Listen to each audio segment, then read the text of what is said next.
Top of the world. Top of the world. Yeah, top of the world. Top of the world. Yeah, top of the world. Top of the world. Yeah, top of the world. Top of the world. Good morning, good afternoon, depending on whenever you are listening to this. Good night. If you're a weirdo listening to this at the middle of the night, hello to you too. We are the Worst Ones podcast. My name is Rudy Wilson. We got Janessa, Rowland, Kellie Lee in the building. Hey. Terry Wayne in his absence. Kellie, what's popping, man? How are you? How's things been since the last time we've all convened? Things have been good. No, they haven't. Okay. No, it's really not that deep. I'm just being dramatic. Man, I've been all over the place. So I've been eating well. So the people who watch this on YouTube, y'all may be able to see the difference in my face. It's a little slimmer and lost a little weight. Okay. Right? Shots to lost weight. But Sunday, Monday, so Resurrection Sunday, and then Monday I spent time with my family. Okay. Man, so we had when the Papados got the fried food platter, we got it to the house with cheesecake and just all sorts of stuff. So I like binge for like 24 hours. Gotcha. When I tell y'all I can't get myself back together to save my life, I'm on spring break this week, so I've been at home and I just can't bring it back together. But otherwise, is it safe to say that if you hear a name like Papado, you can pretty much guess that that's a black restaurant? Like, is that? So it's like a Cajun seafood spot. Yeah. But Papado definitely is a brother. I mean, we in there. We definitely in there. Whoever they named it after, even if they stole his recipe. Papado? Papado's the name. Black. I'm just letting you know that for sure. But yeah. Oh, that's lit. But I can't. I think I spiked my blood sugar. I spiked my sodium levels. I just spiked everything. And I've just been struggling these last couple of days. Like I can't watch TV. I can't read a book. I can't focus on anything. The scale up. I've just been. It's just okay. So I've never heard anybody get distracted while watching TV. So how do you? TV usually is the distraction. So right, that's the issue. Where's your mind going when TV is on? You can't even focus on that. Mine goes to the phone. Yeah. Okay. Well, that makes sense. But then the phone isn't interesting, and then I just sit there. I'm telling y'all all my business today. Okay. But I'm good. I mean, but I'm gonna get back on track. I had a good thing that you have good friends who said, Kellie, it was probably the binge, your body trying to figure out what's going on. You haven't eaten like that in a while. Right. So I said, I'm gonna have this nice little drink and I'm gonna calm my nerves and I'm gonna get back right. I mean, honestly, Kellie, it's hard to be 100 every day, 24/7. Like it is. I mean, that's why even people who have the strictest diets will have a cheat day. I don't care if it's once a year. That's why people take vacations. That's why, because like at a certain point, if you don't do it purposely, intentionally, your body will make you relax. You know what I'm saying? Like so, sure. and you may take it as lazy or whatever because like you used to this whatever type of momentum, but I mean it has to happen at some point. So you can either plan it or your body will go ahead and say, just sit down real quick. Right. My body did that to me too. Now that you say it, Rudy. Yeah. Because when I went to Florida, I did not want to leave. What is it, Wednesday? And I'm still like on the struggle bus trying to get my life together. It's hard to get back into it after stopping for sure. Once you slow down your momentum, so it's hard to get back into it after like stopping. Absolutely. And Kellie, I need you to get back on it because in my head, I was like, Janessa, this is going to be the week you get on it. The hard part is starting. Right. And the hard part is starting. I went to the grocery store all these healthy foods, y'all. But I'm sitting here drinking a cup of wine in my mug and chips and salsa. I got some fruit snacks, like just not the apples I bought. Not the oranges. What is that, Rudy? Swiss. Little Debbie. Like Little Debbie. He done traded in his juice box for a Debbie cake. It was all in the same lunchbox. Right. So Rudy, since you going all the way back, you got your Easter speech together. Go ahead. You can go ahead and recite it. I know you worked hard. Thursday, Jesus whoa. Good job, Rudy. Yeah, y'all clap it up a little Rudy. Happy Easter. Rudy! Your uncle in the back. That's Lionel. And my cousin. That's Lionel, boy. I used to be so nervous doing those Easter speeches, and looking back, like now I'm like, give me one. Give me an Easter speech. Believe it or not, out of everything my mama ever made us do in church, I cannot recall her ever forcing us to do an Easter speech. Like, I'm not even joking. And she made us do everything. You hear me? Like, I wonder why. Everything. And I don't ever remember. I remember Easter speeches happening, but I never remember doing, especially like in front of like the church, like the big congregation, and having like that awkward feeling. But I definitely remember seeing people do it. So Renee made me do it.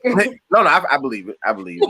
You had a little higher, bar than me. You know what I'm saying? You was going to Chuck E. Cheese with other pastors' kids. I did. I was just a regular kid. You know what I'm saying? Singing in the choir, junior. We did everything. Like my mom, like it don't matter what you switched up doing. I went from singing in the choir, ushering, junior, usher boy, doing the camera. She was like, I don't care what you do, but you gonna serve. You gonna do something. Period. You gonna serve. In this house, we serve the Lord. Okay, that's real. That was actually going to be my the topic I was going to even think about. Not the talking about serving, but in the difference between like some people like an usher or something like that, a choir member, like they'll sing or whatever every week, you know what I'm saying, for free. But like a musician, they got to get paid. You know what I'm saying? Or, like so. But we can say that for another day. You know what I'm saying? We ain't got to get into it. But yeah, Janessa, I guess we technically never asked how were you doing. I know you kind of spoke, but I'm doing pretty good. My trip to Florida went really well. The funeral was nice. I met my boyfriend's family for the first time in person. And I had extreme nerves, but they were super nice and welcoming. So we're actually planning on going right on back to Miami. I think in June, the first week in June or something like that. So go hang out with family again. Hang out with family and then like kind of do the touristy stuff because this trip was more so focused on the funeral and all of that. But now that everybody knows each other and they're like, oh yeah, y'all can come, y'all can stay with us. Like, let me go book my Delta flight or whoever, Speaking of that, where did y'all stay? So this time we stayed in a hotel, just because there was so many family members staying with his parents. And so, not to be overcrowded and everything, they were very nice and put us in a hotel. On the same room hotel. Yes, same room hotel, because we're grown. And holy and sanctified. But also you grown, but your parents want to pay for the hotel. My parents. Kellie, you can stay at our house. You can go to a hotel. Now I will say, what was probably the motivator was his daughter also stayed with us. So, nothing was gonna go on with a 7-year-old in the room. You talking about your boyfriend's daughter? Yes. Okay. Child. If I had a child, y'all would know. No. I didn't know when you say. I didn't know if you meant like when you said his daughter. For some reason, I didn't know if you thought like it was his father, meaning like your boyfriend's sister. That's why I didn't. know. So you talking about your boyfriend's daughter, right? So then definitely, that was. But even still, not knowing my mama, me and my daughter would have been at the house. And she can figure out where. Right. Now, Rudy, you can't put this in the clip because my parents watch the clips and they will have a fit. They don't watch the whole episode, just the clip. Just the clip. Not in the bloopers. This game. So your parents don't know that you shared a hotel room with them. So I did not include that information. I told them that me and Zion stayed in a room together. Zion kids are the worst ones. You guys are the worst. I just didn't feel like that extra piece of information was going to contribute to anything. Yeah, it definitely wouldn't help at all, for sure. That's real. And at this point, we have come and gone and all well. So we can just leave that information out. I did just get all of your business. But as a preacher's kid, I felt like the world, are 1,000 viewers because we went up from 500 to 1,000. Amen. Amen. I don't know if y'all checked the numbers lately. Amen. But our 1,000 viewers, I think that was all relevant. They wanted to know. How we navigate those things as preachers' kids. It's only you and Terry with the relationship. You know what I'm saying? So we have to live vicariously. Right. My phone's so dry. I'm gonna give y'all my Instagram handle. I may even open my Instagram up, slide into them DMs now. What? Kellie's Instagram is unlocked for 48 hours. Right. So right now. Rudy, we got to do a show for her. Like a dating show. Hey, I'm gonna invite somebody on just out of nowhere. Boom. He ain't even gonna be a preacher's kid. He just gonna do it. I'm just gonna have him pull up. He just Kellie, do you want a PK? Because we know plenty. No, thank you. No, thank you. One is enough, and that's me. That's real. What about you, Rudy? Oh man, I'm headed to Miami tomorrow actually. For that, so this isn't for comedy so much this time. This is to direct the film that I'm sure I told y'all about, right? I was directing a short film. Somebody hired me to direct the short film. I'm sure I've mentioned this. No. Congratulations. Right, that's awesome. Nope, but you didn't mention it. I forgot to put some lip gloss on. Oh, thank you. What is your do you have like a I don't know style? A professional name, or do you go by Willy-nilly? Willy-nilly literally was like a joke. Like it just and because I just I'd be thinking stuff is funny, but like so. Long story short, when I be on stage doing comedy, I use a lot of improvisation, like back and forth with the crowd or whatever. So one of my comedian friends was basically joking me, saying, "You need to write more jokes and stop just being on stage all willy-nilly." And all I said is my name is Rudy Willy-nilly because my last name Wilson, whatever. And so I just thought it was funny. I went on to Instagram to see was it available. It was, and I just used it. But it's literally I definitely do not make people call me that at all. So your professional name is Rudy Wilson? That's my only name. Whether we're dealing with professional or at the house, Rudy. I was gonna say, so when you produce stuff and direct stuff, is it gonna be your government name? Like, I don't want to. Right, I said because you got a name that your mama named you. Right, but that's what I'm saying is, but like that name is only needed when we signing checks. You know what I'm saying? Like, but as far as the credits, what you can call me, stuff like that, Rudy is perfectly fine. I don't care if I get 97 PhDs in my lifetime. You never even have to bring the doctor part up. Just Rudy. All I ever want to be called. That's it. Rudy. I don't need Mr. Wilson. I don't need Sir. No, just Rudy. That's. You tell people what your first name? I mean, if the conversation goes there, I don't necessarily hide it, but I don't bring it up. I don't like my name is actually Ruel, but you can call me Rudy. Ruel. It's Ruel. My name is actually Ruel, but you can call me Rudy. You know what, Rudy? I think I've been pronouncing your government name wrong all my life. Ruel. I've been calling you Rudell. That's not. You said Rudell. You added a D. Oh, Rudell. Oh, wow. That's country. Rudy. Huh? Ruel. Ruel. Yeah, it's pronounced as if it was Ruwell. Ruel. Dang, so not Rudell. Dang. No. Or you can even pronounce it Ruel, like without the W sign if you want to. I don't think it matters either way. It's a Hebrew. What does your mother say? That's what matters. I don't really know. I've heard her say both, I think. He doesn't know either. All right, Miss White. How pissed she was at the time. But I would take the variations of your name. My mother calls me Dexter. My mom calls me Jessica. I'm DJ. Okay. I'm everybody but Janessa. So I mean, normally that happens when people have like 7 to 9 kids, not 3, but okay. Oh yeah, I'm DJ all the time. DJ, DJ, come here, sweetie. Come here. Did DJ go back to school? DJ? My brother? Yeah. Yeah, he did. About it on the podcast and the family one. Did he make it back in January? He did make it back, and he actually just came. He surprised my mom for Easter. So nice. My dad dropped me off at the airport, and we picked DJ up. So we picked him up first. We were in the car for like 10 minutes. Me and my mom, my dad, DJ, and myself. And then my dad, swung around and dropped me off to take my stuff off. So we had like a 10-minute family group hug. Yeah. So yeah, my mom was surprised. DJ was happy to be at Hunt here, but of course he's happy to be back.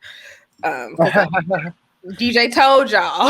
Right. DJ was at the house when we had the group, when we had the family podcast. We need to bring DJ on back at the end of the semester. Right. Get a little right. Bring him on back. Evaluation. Exactly. See what this check in with him. You need to check that report card, and I ain't talking about the classes. Hello. For the first Wednesday in June. Right. You feel me? Hey, listen, I've taught before for like a half a semester at a private school. Janessa, her mom was smart, so she got it naturally. Kellie already professional, so we're gonna check DJ. We got all the aspects to be qualified to just grill him one good time. Right. Yeah. I think he'll be here this summer. So he'll definitely be available for whatever I need him to do. Okay. And we're gonna ask about the sophomore year. So you plan on pledging next year? What you doing? How your grades look? You know what? I want to say, and we're just all chit chatting today, but I don't think his school has Divine Nine. At least he needs to got the white sororities and fraternities, but they don't have Divine Nine. He need to leave. He need to leave that school. Yeah, that's how is that even possible? That's great. Yeah, I don't. Because I want to say, me and DJ had this conversation, and he told me that they didn't have any. Mm-hmm. Not one? No, not one. You may need to transfer. Good old transfer. There's not a frat like the lowly Jesus. No, not one. No, not the G5G glory. we had a Christian frat at our school. A group of people created, and it was called SWAT. Like it was the acronym for something, like save something, whatever. Save with. And their chant used to be SWAT you, I. Then they say Jesus Christ. Yeah, this sounds like Berean explosion 2010. Hey. I remember their first probate show. It was in the chapel where they was mime dancing, and they was. I love it. They was like slaying people. They touch people head, people just drop it. I love it. So let me tell y'all. Speaking of being a PK, so when I went to college, my first year, so they do homecoming, kings, queens, or whatever, and this was my first time, I think, really understanding. People had different religious beliefs, and so there was like this Christian club, and they had put a flyer out. They were looking for a queen of the Christian club for homecoming. Okay, so I went. Pulled up. Pulled up. This queen, preacher's kid, been in the church. Let's do it. Right. And I think I won. I think it was only like 2 or 3 of us, but I won. But then they were like so radical, and I came from this real like non-traditional lax, and I was like, oh no, I can't do this. Especially not to be the face of it, like you freshman year, like this is like September, October, like this how I no. Kellie Lee. I gotta decline. I gotta decline. Throw up your seeds for Christ. I was like, nah, man. Yeah, about to mess up my whole college experience. Dang. That's crazy. That was random. I hadn't thought about that in 10, 15 years. This Man. is at, you said this was at this was Spelman. This is at Spelman. This is at Spelman, yeah. Wow. So the club was actually an affiliate of Morehouse, but this was at Spelman. Oh, radicals. That's I can't even remember. Like I said, I can't remember the name, but yeah, it was interesting. I didn't see those flyers when I was at Spelman. Yeah, and I mean, because I went to like I said, it was like the interview process and all of that. So I did all of that. Like I said, I won Queen, and then I went to like a meeting, and I was like, oh no. This is what not about to happen. You know, that's man, I just be thinking about like just the Black college experience, which I don't know why we're even on this subject, but we even got into the topic of the day. Well, yeah, I'm about to bring it up, but even y'all just talking about it, I'm just thinking about how like you can go to all these different schools, because it's even making me think about even like Black church. You know what I'm saying? Like, you know, coincidentally Terry's not here, but like all of us except him went to a Black church, and not like a church with a Black congregation. Like we went to Black churches. You know what I'm saying? Like we did Black church stuff. You know what I'm saying? So like I just like it's just crazy. I'm just thinking about just the culture of whether it's at a college, whether it's at a church, or whatever. You know what I'm saying? Like there's always something there and something unique about how we do, which everybody has their own unique way. But I'm just saying, like it's I don't know. I don't think there's no like, you know, HB, like, you know, SU, like a Spanish. You know, I was trying to make something. I said historically Black Spanish. That was. You know what I'm saying? There's not like a Spanish, you know, college or whatever. You know what I'm saying? So what I'm saying, like, I'm just thinking about that, like how, you know, those dynamics are there, but also I think important. You know what I'm saying? Because like I went to a little ass HBCU, but like it still counts. We was lit though. No, we was lit. We was lit. Like anybody who I went to school would tell you, like, we had a good time. Like, granted, we wish we had like bigger budgets, so like our homecoming and stuff, we could actually get like, you know, relevant artists. You know what I'm saying? Like, we no, for real, like we was getting like Trina, and you know what I'm saying? And I'm saying like I like Trina. Trina's good, but I was in Florida. But I'm saying other schools getting they be getting Kodak Black or who, you know what I'm saying? I don't know whoever's out at right now, but I'm saying like they would get the current person. Matter of fact, I tell you like this. In 2006, I went to FAMU homecoming because I have a rich lawyer uncle who graduated from there. Long story short, he bought us tickets to the concert. This is my senior year in high school. It's 2006.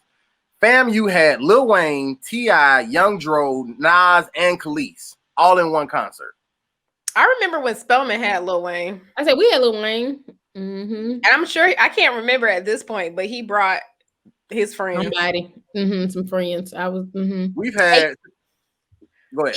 I was gonna say, even at Georgia Tech, I remember we had Ludacris, we had T-Pain. That's what I'm saying. We had Ludacris at University of Delaware. Nowhere near that. We had Ludacris in Delaware. Ludacris in Delaware, honey. The biggest star I could say we've had was Miguel, but it was way before he blew up. The beginning of like, Miguel. Like it was like Miguel, like we didn't even know who he was. You know what I'm saying? Like, and he just ended up blowing up later down the line. Right. We've had Travis Porter after they was done. We had Plies after he was done. We had not Keisha. What's the Delta? K Michelle. After she was done. You know what I'm saying? Like we never got nobody like in their prime. Like, yo, this person they coming to the school. If it makes you feel better, we had John Legend before he became John Legend. And John Legend is bigger than Miguel, I would say. And I think we had Trey Songz too when he first came out. We did. We had Trey Songz and Chris Brown when they first came out. Yeah, man. Before they were big, 2005. When I first started at Spelman. Back when people thought Trey Songz was gonna be bigger than Chris Brown. And our like even our comedy shows, you know what I'm saying? Like we'll have like shouty. You know what I'm saying? he coming in there with his shit painted on his face. You know what I'm saying? Like, bro. I mean, you funny, but can we get somebody now? Like, who? We got like we'll get like bruh man, you know what I'm saying, from Martin. Fifth flow. Come on, bro.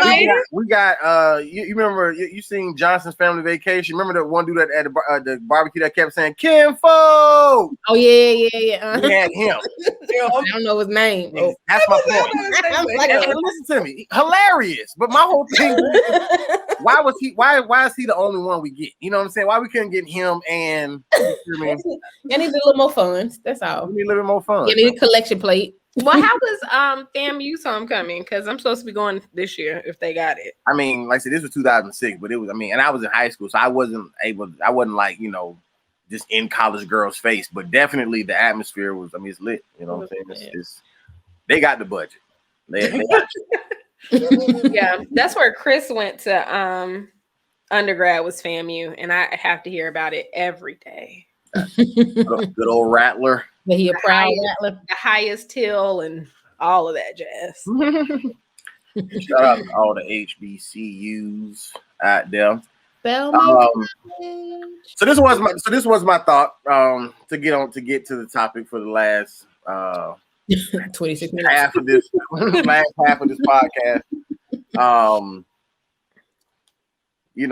was thinking about just being in church, whatever. In the last couple of weeks, even so much, I feel like we've been kind of talking about a lot of like deep stuff, but it still was just like our opinion. Like, oh, do we think, Jesus was, married and whatever. But I wanted to kind of like go to something I think that everybody can kind of relate to, especially if you grew up in church, which is like, sitting through service Sunday after Sunday. And I feel like everybody has, like a favorite part, whether it's, devotion, whether it's praise and worship, whether it's preaching, whether it's if somebody praise dance, whether, well, Sister Berta's on that one solo, whatever, you know what I'm saying? But everybody has. First of all, I love Miss Roberta, and I am waiting to hear her sing. My God, that we could sing her face off. I love Miss Roberta. They definitely have some voices come through New Beginning for sure. My gosh, I don't know where they was finding that, but they definitely have some home run hitters. But yeah, so so that's what made me think about it. So that's why I posed the question.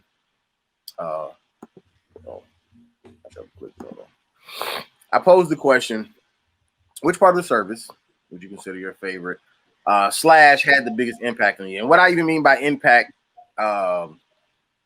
it could have been, you could say impact in the sense of that could have been like that one part of service is always what made you be happy that you came type of impact, or it could even be like, anytime, and this could even stretch from Sunday school, anything. It don't necessarily have to be in the service, but just the whole Sunday routine, if you will, choir singing, whatever, had the biggest impact on you in the sense of like, you felt like, say, in your growth in Christ and your growth in church, like you benefited from that the most, whether it was something that got you through a dark time, or even it was something that you just learned a lot from, or something you was always able to hold on to and have confidence with, whatever the case may be. Does the question make sense? It does. Okay. I can start. So for me, I think I would like to say praise and worship. Okay. However, just like I'm never on time to the podcast, I'm never on time, period. And praise and worship typically, starts the service early. And I'm not making it. So Gotcha. I would like to say probably, I love a good word, but that part after the word, when the spirit is flowing and you're doing like the altar call, and like someone is singing and the spirit is flowing, if you want Christ change or church home, come to the front. I really like that part of service. Because I feel like you see people, I love that space where, and I love that Berean always does, if look at the person next to you if you need to go with them, say neighbor, I'll go with you, or whatever. But that time where people are searching for healing, when they're searching for something different, when they're searching for a church home, I think the spirit and the music is high. And so I love a good anointed singer, like an anointed worship leader is like, until you're crying and you all in it, and the pastor gave a good sermon. And so I really enjoyed that part of the service. And also the benediction. And so it's funny, I used to go to church with Risa, and at one of her churches in New York, I guess they did tithes and offering, or maybe something at the end. And people would, after they would walk around and do the tithes and offering. And so after they would do the tithes and offering, they would leave, but they hadn't given the benediction yet. And so Risa, when she listened to this, sorry girl, Risa would always want to leave. And I'm like, no, we got to stay for the benediction because I need my covering for the week. Right. So I also enjoyed the benediction, that closing prayer at the end, to kind of get my covering for the week. I know a lot of times people right after the sermon feel like, church is done, it's over. I got the song, I got the word, we good. I don't need to go to the altar. I don't need, do any of those things. But I really enjoyed that. Trying to do traffic. Right, exactly. I don't want to fight these people trying to get out the parking lot. It's gonna take me 2 hours. The car is backed up. But no, I like to stay for the end. Like I said, I love that altar call time, and I love that benediction piece. Like I said, I would like to say praise and worship, but sometimes I kind of miss that piece. So I do praise and worship in the car on the way. But I enjoy a good worship, a good singing, a good cry, a good Lord, I'm sorry, thank you. Lord, I'm sorry. Lord, I'm sorry. I'm waiting for those times again to get back in the church and like, Lord, forgive me of all my sins. Lord, I'm sorry. That would be the best part for me. Now, we talk about growing up. So back in youth church, what I really enjoyed about Berean's youth ministry is that we really made up our own ministries. And so we had like the step team, the mom team, the rap team, the poets. Once again, shout out to Black churches. That's what I'm saying. I don't think everybody has stuff like that. You feel what I'm saying? Like, I'm sorry to cut you off, but I'm even thinking about like even going to like the full gospel conference and stuff. Like like all the different churches, whoever wanted to step, they would do all one big thing. You want to act, they would do all one big thing. You want like, I don't think everybody does that, but I'm sorry, go ahead. No, agreed. And so I think that was one of my favorite parts of service growing up in youth church, is that time where we got a chance to showcase our gifts in a more non-traditional way. Man, Kellie, you know something. That's important. I'm not like, that just really hit me as you said that. Like, I never even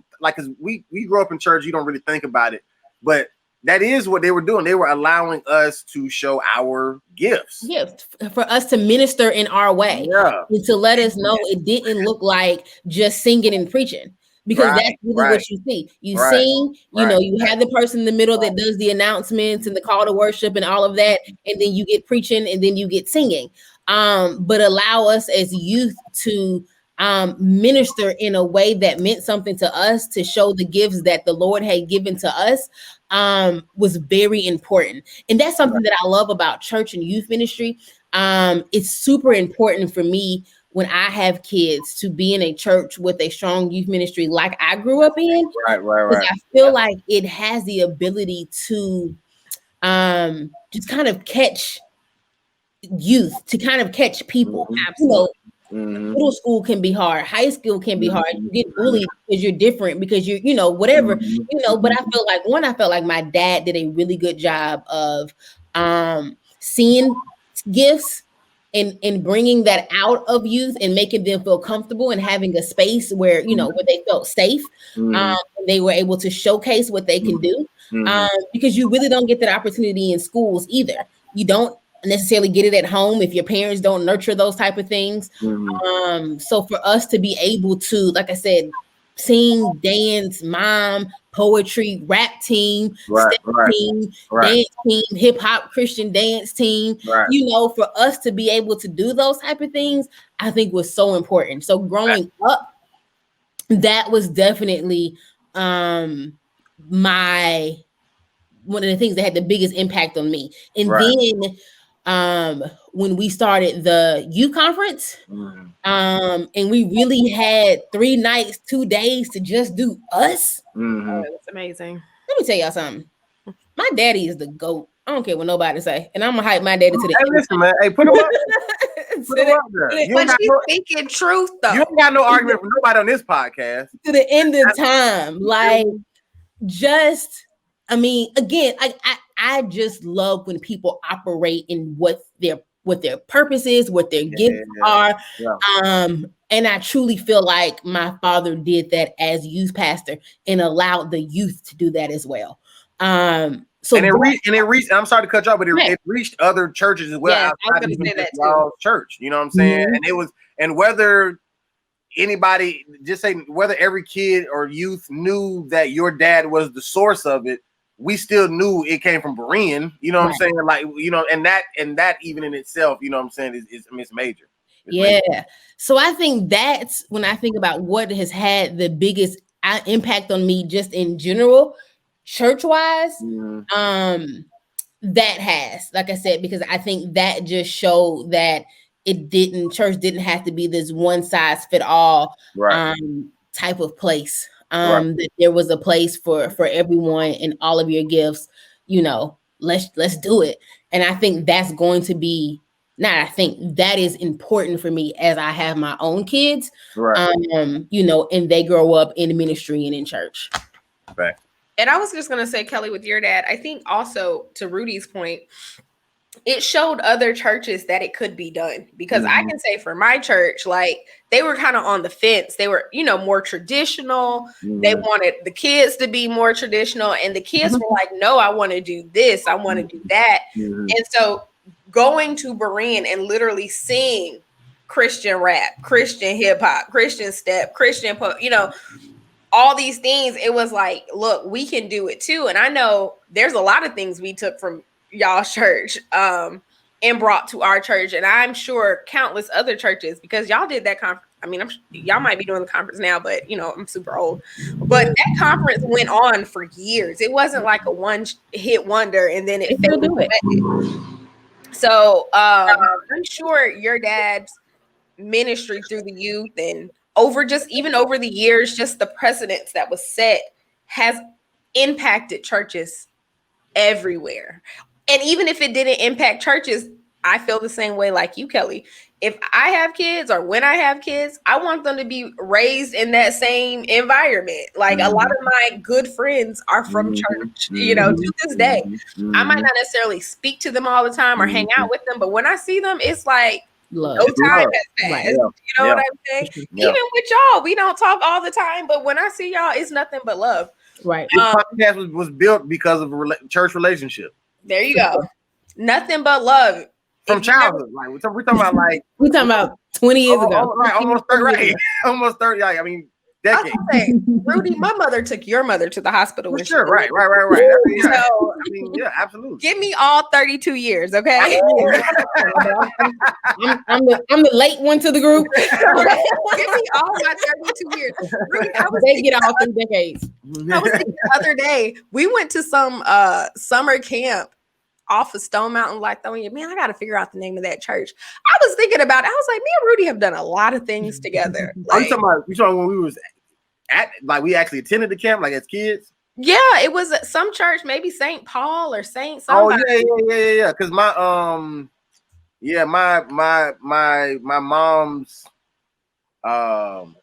friends or whatever, like they pastor or whatever, they used to be at that church before they broke off and went to the other. It did St. Paul AME. Yes. St. Paul AME, yeah. And me and you it's summer camp together. No, that's right. At first I thought you was talking about when we, I know you wasn't there the whole time, but when we worked at Miss Moore camp. That too. The church right by our house. This is what I'm saying. I definitely, to your point, because I even thought about this while Kelly was talking about the whole friend thing. Like, I definitely can look back at like pictures from my 4-year-old birthday party and Jessica, Janessa, Jasmine, Usher. You know what I'm saying? Like it's Coco, it's the same people. You know what I'm saying? Like it's literally like, and it's crazy. I'm talking about like 3-4 years old, like, and we had each other birthday parties. You know what I'm saying? And I want that for my kids. Yes, church was such a huge part, you know. And for me, when you name out those lists, Jasmine, Coco, like I know them because I, you know, because of church. Right. Because of church. Yeah. Man, I loved going to the Full Gospel Conference, and it was mainly because of it was the youth thing at an even larger scale. You know what I'm saying? I mean, it was churches from Bahamas, churches from California, you know what I'm saying, from everywhere. So like, and then, you know, like I said, not only with the acting and the I actually do the play every year, you know, recently step whatever, but even just the church services, you know what I'm saying, it's everything, like it just was different. And I think one good thing about that, even if you feel some type of way about, just say, religion, you feel some type of way about church, you feel some type of way even about God, Jesus, whoever, to have kids just say grow up in, I don't want to call it a system, but in, you know, in an environment, if you will, where it's like positivity is being like pushed on them. They're not, you know, required to be perfect, because none of our Sunday school teachers, nothing like that. Like, because I mean, we went to church with thugs. I literally can think of a person right now who I'm not gonna say his name. Like I remember him getting shot, you know what I'm saying, and then coming to church, like, you know what I'm saying. Like I remember multiple people, matter of fact, you know what I'm saying, going to jail or this happened, you know what I'm saying. Like I remember my dad coached the men's basketball team for the church, you know, and people showing up to the game, you know, smelling like weed or half drunk or just got out of jail the night before, whatever, you know what I'm saying. But like, but they were there every Sunday that they were free or whatever, you know what I'm saying. So like, you know, that like, to me, I feel like, but that came from because they were already there as kids, and they grew up in that, so they just keep coming back to where that positive environment is, you know what I'm saying. And then as a bonus, you get to mime, praise dance, step, sing in the choir, play instruments, you know what I'm saying, operate the camera. You know, you get one Sunday dedicated to youth every single, you know, month. And I mean, and choir stand full, usher board full, you know what I'm saying. Like, I mean, it's youth everywhere. Got on the t-shirt. I mean, people stepping, people like, I mean, it's just youth everywhere. They were able to give away, you know, scholarships when you graduate from high school to go, you know what I'm saying. Like, I mean, I'm like, when you're just in it, you don't really think about it. But when you look at hindsight like that, we were very, very fortunate to not only grow up in churches that had that type of youth ministry, but also in a city like Atlanta where Black church and stuff like it's a, you know, because it's a church going city, so that it helped even be able to spread out where a New Beginning, Anna Bereen, and the Piney Grove, and you know, whoever, Greatest Travel Rest, whatever, everybody can have some type of connection. Yeah. And that matters. The basketball league. You know, basketball league. You know what I'm saying? For the kids. Cheerleading squad. Right. Cheerleading. Like that is, I mean, I didn't think about it into hindsight, but I'm telling you, like, that is major. And we used to play, all of y'all. Not even used to, we still play y'all in basketball. Yeah. Right. And even though it's basketball, like, you know, I'll still come to, I don't know anybody playing on team. I mean, I don't know any kids like that, but I'll come just because it's happening. Like, I know I'm gonna run into somebody I know, right? I know I'm gonna see Auntie Norma, Miss Teresa, Miss Mary, you know, like somebody. Yeah, so I absolutely agree. I absolutely agree. Yeah. I feel like the Black church, and to your point earlier, Rudy, I think the Black church is kind of, especially in a metropolitan area like Atlanta where we grew up, is like an HBCU, is like a sorority fraternity. It you know what I'm saying? Like that forever love that you have, like, oh, you went to New Beginning, oh, you went to Berean, oh, Isha Morton, oh, Pastor, you know, like it just it's that same type of love forever. Yeah. Forever. And nothing. It's just not, man. I feel the spirit all in this. Y'all don't know how excited I am right now. I will even say it's kind of crazy because I remember us being younger and, running the church kind of because we lived there basically. We were in all these different things. But now to see like our age kids involved in church, I'm just like, man, I'm the old person now, but this is what people saw in us. Like, oh, I remember, and I don't mind calling names out because it's a positive thing. I remember when Demetrius McCoy was a kid preaching. And everybody would be like, oh, he's going to be a preacher. He's going to be a preacher. And he is a preacher. He's a pastor right now. And it's just like, he has a son. And I'm just like, man, like once upon a time, that was us. But now that's them. And I'm glad to see that they're still immersed in that environment and atmosphere. So it kind of gives me hope that, there's hope for us and our kids. We need to bring Demetrius on here. Absolutely, and Mike. Bring Demetrius on here, and Mike. And you know what's so crazy? I'm so glad you brought up Demetrius' name because people, I need to actually tell him this, but like people don't even realize that a message he preached when he was approximately 12 years old at a Wednesday night Bible study in the big church, or at New Beginning, he preached a sermon entitled "Obedience is Better Than Sacrifice." First of all, come through that you remember this 20 years and later. I never forgot it. I never forgot that. Talk about cultivating gifts in ministry in childhood, in youth. 20 years later. I never forgot that. He's preached at my dad's church within like the past 3 years for a revival. Yeah. I never forgot that. 12 years old. His dad, of course, has preached. This is one of my dad's best friends. But to have my dad's best friend and my dad's best friend's son preach, come on. Right. And it's what I'm saying, but not only I remembered that, it's because like that's literally, if you look at how my life right now, people ask me why am I moving so much and always doing it right. That's because that's what I live my life by. Like, because see, a lot of times, like when you're trying to pursue anything in life, like we always have to we try to think about like the sacrifices that we have to make in order to accomplish it. When in our reality, obedience is a sacrifice, it can be in the sense of like maybe you doing something that you don't necessarily want to do, but it's actually the better option. Maybe it's a sacrifice there, but you sacrifice a whole lot less and gain more when you go the obedience route, as opposed to saying, well, I'll make the conscious decision to sacrifice this and this because I think that'll get me something. Right. But that's actually, you're just losing out, as opposed to whatever your connection is with God, however he speaks to you, hear that, obey that, and then you never have to worry about sacrificing anything. You can keep those things while also getting towards the goal. And I'm telling literally from when I heard him, because we both pretty much the same age. So when we both was 12, all the way until right now where I'm 31 going to 32, I've literally that is held on to that ever since. Yeah, we definitely should have Demetrius on. Ever since. Yeah. That's amazing. That's amazing. So yeah. I mean, I don't. So I guess that is, a favorite part of church. If I just throw in mine real quick, as far as my favorite part of service, I would definitely say it was the musicians. I literally watched the musicians all service. Me too. All service long. All service long. Even if I go to church now, I still do it. It's crazy that you say that because I was a fan as well. I don't know. I think the music ministry at New Beginning was just like out of this world. Absolutely. They had a hell of a band, if I can say that. They did.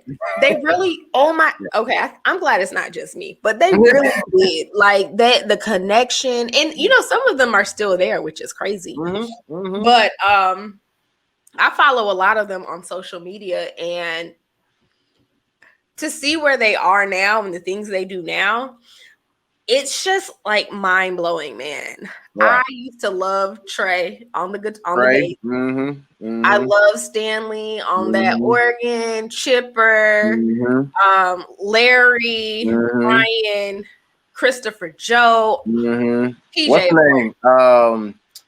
what's my man? Bernard was on the guitar. Bernard was on the guitar. Ray Boylan on the sax. Ray Boylan on the sax, on the horns, and of course PJ Morton. So let me put this in the atmosphere. Hey, shout out PJ. PJ out here winning. Okay. PJ started way before New Beginning, but he used to play at New Beginning, and I was the head of the fan club. No, I was the biggest PJ Morton fan before he became the PJ that everybody knows, the Maroon 5, the solo. He was singing with Jasmine, his sister. He's my rock. Okay, selling CDs in the back of the church. Okay, I am selling CDs in the back of the church. He was, and I begged my mom because I didn't get an allowance to buy me that CD. Oh my god! Did she buy it for you, girl? So I'm just putting a PSA because my CD broke. Oh, man. If anybody has that PJ Morton, Jasmine Morton, He's My Rock single, song, or album, please just copy it. You know, I'll send you a blank CD. But come on, burn it. Have you checked YouTube? I would imagine it's probably on YouTube somewhere. It's not there. I've looked. Oh, really? He's My Rock by PJ and Jasmine. But yeah, the band was phenomenal at New Beginning. Yeah. Absolutely. The singers were phenomenal. Chris Hagen, Perfect Peace. Yeah. Chris, and he was. I don't want to say it like this. I don't want to sound so, but he was an entertainer. I'm gonna just say I'm not saying he was doing it to be entertaining, but his singing would it was a lot of charisma in his whole approach, and I mean he would woo the crowd. I'm gonna just say that. I mean, there was never a time he didn't sing that the church wasn't tore up. Chris Hagen, amazing. Sheila Price, amazing. Roberta Higgs, phenomenal. I want Roberta Higgs to sing in my wedding. Tammy, Miss Jennifer. Yeah. All of them. Even Kim Morton and her soprano voice. Anybody with the last name Morton. They all sing. Jason.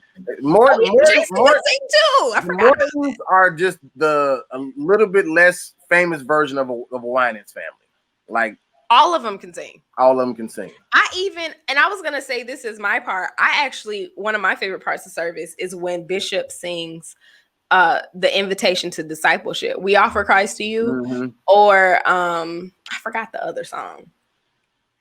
Welcome. No, into this. No, that's a choir song. That's a youth choir song. Wait a minute. They only sing like two. Bomb and Gilead. It's Bomb and Gilead. Yes, that one. Okay. I love it when Bishop sings it. I don't know, it just does something to me. Or any song he does. Even when he sing, he changed my life complete. he got like a certain a tone in his voice. You just start crying like this nigga need to stop. I'm about. I was gonna try to do it, but I would thoroughly embarrass myself. But he does like this run or riff, and it's kind of up there. I'm not even gonna try, but every time I hear it, I'd be like, Bishop. Yeah. No, they can sing effortlessly, all of them. Every last one of them. I was gonna say, so music was one of mine. Of course, dance ministry. I think I got more involved with it at New Piney Grove than at New Beginning, but that's because when Miss Michelle Rucker started, was it Tree of Life? I remember her. Yeah, Tree of Life. Like when the dance ministry started and the step team, Alpha Delta Omega Steppers for Christ. Wow, that was the name. I remember. Yeah. I do remember Mr. Tim Brown. Tim Brown. Yeah, Q Dog. Yeah, he was on. Yeah. Oh man, like he would do it from the balcony. I forgot about all that. We had just left the church maybe shortly after it had started, but I was stepping with the full gospel step team for the conference, and I just remember us bringing it back to New Beginning. And I think that's part of the reason I really had a hard time leaving New Beginning is because we just had all these things like. Everybody was so excited. There wasn't, I don't remember there being, maybe because I was a kid, too much pushback. Or, oh, we shouldn't do this, or oh my gosh, like they're doing too much. Like, I don't remember hearing that. I remember all the youth leaders, Miss Mac, Mr. Jerry, like just being like, yeah, let's go, And a lot of them still work with the youth to They this sure day. do. They sure I mean, do. listen to me. They was there when we was born. We were kids. Let's say kids 20 years ago. Listen to me. What's the name? Rusha Lindsay. Oh, She yeah. I was born. Miss Teresa. Come on, Usher board. They was 30-something years ago, and they still working with the kids. Yes, they do. Come yes, on. they do. I remember when New Beginning didn't have, the part underneath the balcony didn't. It had doors. Rooms, yeah. Yeah. And we used to be back there during church service. But I was also gonna say, do we need to cut that part out too? Is that with the Rudy not gonna cut it? it's a hot mess in church. I was gonna say, I appreciate it now. At the time, I did not appreciate it. Was devotion, like all the hymns and stuff. I just didn't know why it took all that. I didn't know why it took so much to say a charge to keep. I have a God to glorify. I think that's the words. Lord, please forgive me.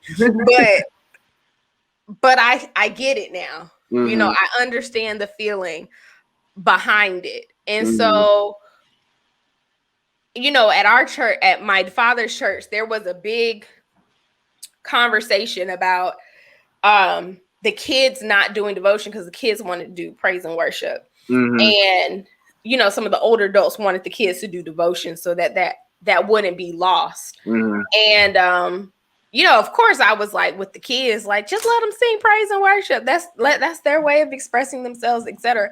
But I think, there's a way to do both, because there is a importance of devotion. There is an importance of psalms. There is or hymns. There's something important about praying, praying out loud, like all of that. So I really appreciate that now. For sure. But I didn't really care for it when I was in there. I was just like, can we get to Shabbat? Like, can we get to the But even that, they recorded, I want to say, Shabbat at a Full Gospel Conference. I didn't know that at the time. I thought that was just like the vibe. Yeah, no, Shabbat. Yeah, Shabbat was a little lit song back in the day. Right. But that was, yeah.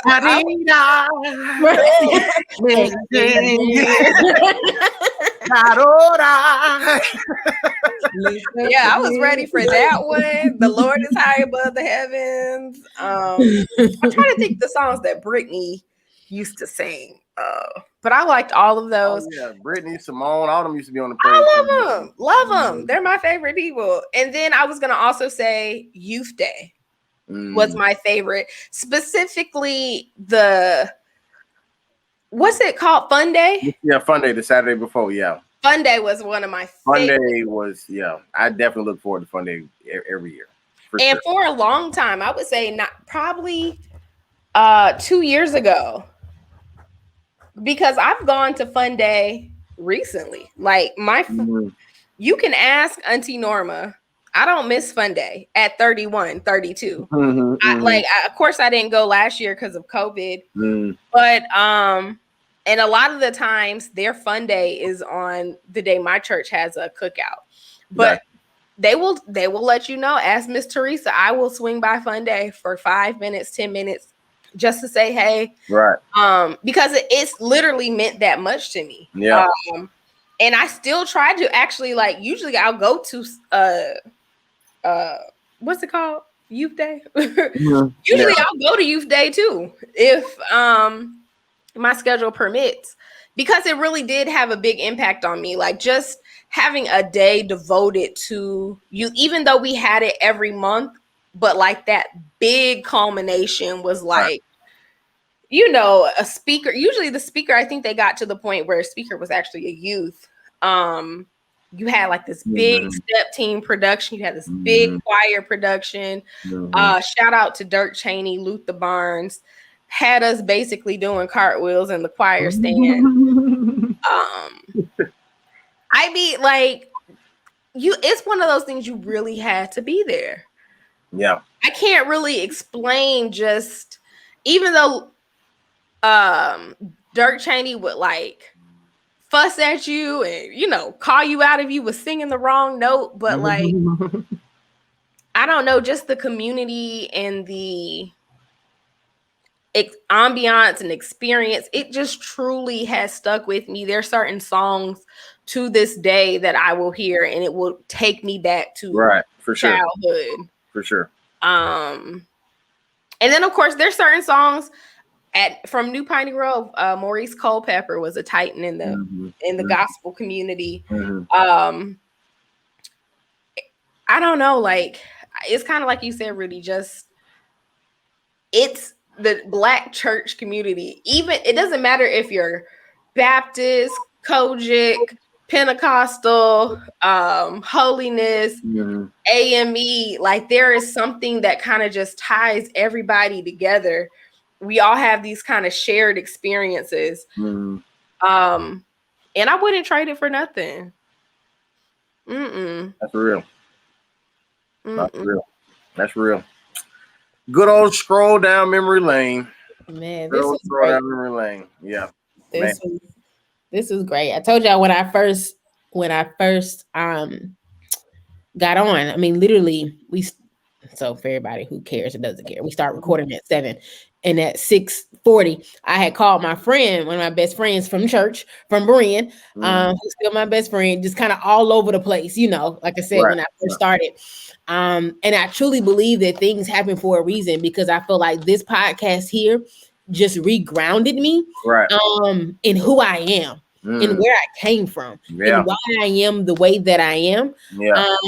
When I first read the topic for the day, I didn't really know where it was going to go, what we were going to talk about, or whatever.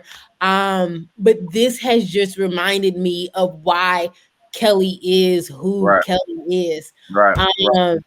So I appreciate the topic. I appreciate the conversation, even when I couldn't get with all the new beginning, because I don't know all the ins and outs. For sure. Watching y'all go through. No. Watching you guys go through memory lane, and just like I said, just that power of church, just that power of ministry. Just like I said, just reminded me of who I am and why I'm on this path in this journey. And I say it a lot, but Rudy, again, appreciate you for bringing this all together to have these type of conversations. Yeah, that's my final note for the day. Well, while you're at it, Kellie, tell them where they can find you. That's right. The worst ones, PK. The worst ones, PK. And where else can they listen to us?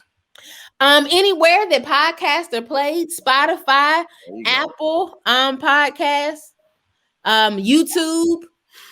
And make sure that they like, comment, and subscribe. Good job, Kellie. All right. That's why we pay you the big bucks. Yeah, man.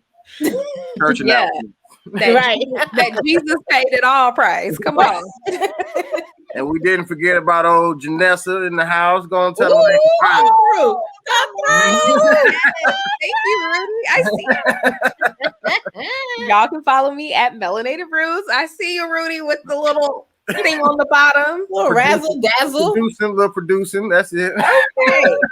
That made my day. Yes, y'all follow me at Melanated Brews. All things coffee, tea, and beer. Yes, beer. Because I'm sure the church community just clutched their pearls, but y'all be all right. Y'all be all right.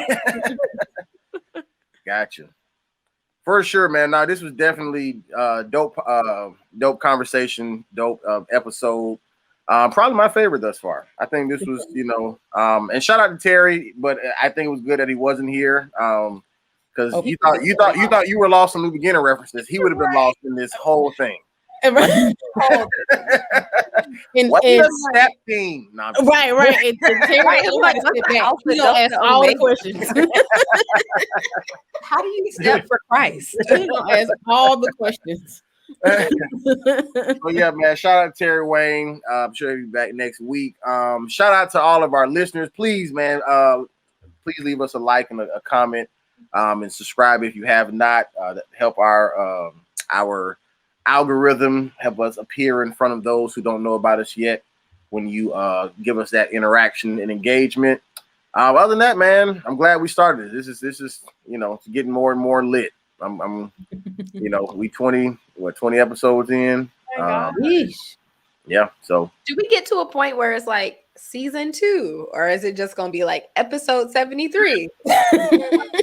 So we can answer that question right here live on on the recording. Actually, so the way podcasts technically work, it will definitely be just people just keep going. Episode 154, episode whatever. And we technically didn't end the whole season thing when we did the holiday break because we had just started. We was like 3-4 episodes in. So to answer your question, we'll just keep going, but if we get to a holiday or something and we just take a break, when we come back, we'll just pick up from whatever number we left off. Or we can just, pre-record a couple of them so that we can post them, in our absence type of thing, So just to give you guys some behind the scenes of what we talk about. Right. Y'all gonna have to change of clothes though. Y'all can't be on 3-4 different episodes in the same clothes. Right, shirt 3. Shirt right. Take my headband off. 5-minute break. Your hair is the same, Kelly. Right. I told you to take it out the high part. Gotcha. Yeah, so we'll figure it out. But either way, yeah, we'll just keep this gravy train going. You know what I'm saying? Gotcha. So until next time, we appreciate y'all listening. Mom, Risa, and the other 1,000 people. Went up. Down.